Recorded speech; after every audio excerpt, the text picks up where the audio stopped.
kita amati dari awal tahun, penerbitan obligasi kita, baik itu negara maupun korporasi di awal tahun itu cukup baik untuk tahun ini.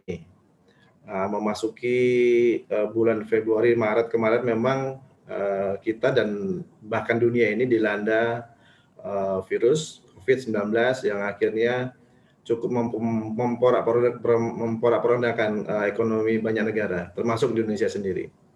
Terbukti di semester 1 kemarin, penerbitan obligasi koperasi kita ini hanya sekitar 30 triliun. Padahal kita tahu tahun kemarin kurang lebih 126, bahkan sebelumnya 2017 di atas itu ya. Jadi tahun ini semester pertama cuma 30, tapi 3 bulan terakhir ini penerbitan obligasi koperasi mulai marak lagi, karena memang di awal tahun konsentrasi masyarakat terutama dunia usaha masih terfokus pada bagaimana penanganan COVID dan bagaimana company bisa survive seperti itu. Baik, nah ini saya tertarik dengan poin Anda Pak Ramdan, mulai marak lagi. Memangnya kalau kita berbicara mengenai appetite dari investor untuk obligasi, tapi obligasi yang korporasi seperti apa sih Pak? Tren pertumbuhannya juga seperti apa kalau kita bandingkan dari tahun-tahun sebelumnya? Kita kesampingkan sementara ya situasi pandemi ini. Ya, semester 2 ini saya amati penerbitan obligasi mulai terlihat kembali. Sebetulnya koperasi kita juga memerlukan instrumen ini dalam hal pembiayaan mereka.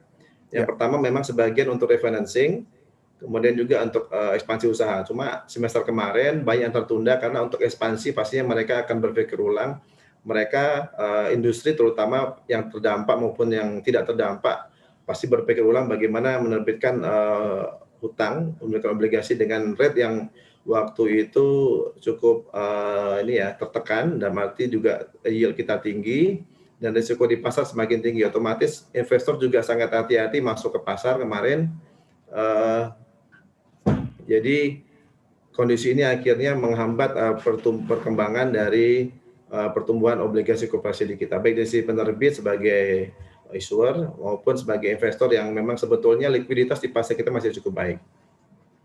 Baik, ini kondusivitas dari dunia bisnis kan belum sepenuhnya pulih 100% Pak Ramdan. Apakah benar nanti akan ada pergeseran yang lebih visible lagi untuk 2021? Sekarang nanti nature-nya untuk refinancing dibandingkan untuk ekspansi. Akan lebih banyak digunakan untuk refinancing dibandingkan ekspansi. Mengingat pemulihan juga belum bisa dikatakan cepat. Ya memang dampak dari pandemi ini memang sangat terasa ya, terutama yang memang sektor-sektor yang terdampak langsung. Mereka yang akhirnya untuk ekspansi, akhirnya tadi saya informasikan bahwa mereka akan berpikir ulang. Sekarang masanya mereka survive dengan kemampuan itu, dan sebagian yang memang punya track record, histori yang baik di pasar obligasi, mereka akhirnya punya kesiapan lebih untuk menerbitkan. Kita lihat beberapa company yang good rating, beberapa bulan terakhir ini sudah menerbitkan dan respon di pasar cukup baik. Kenapa? Karena kita lihat perkembangan yield SBN kita terutama memang cukup baik 1-2 bulan terakhir ini, bahkan 10 tahun cukup stabil di bawah 7%. Otomatis obligasi koperasi ini sebagai balancing ya untuk para fund manager untuk mengoptimalkan bagaimana bisa mendapatkan return terbaik mereka di tahun ini. Apalagi mereka juga perlu, investor juga perlu instrumen-instrumen korporasi yang bisa meningkatkan rata-rata dari nilai portofolio mereka.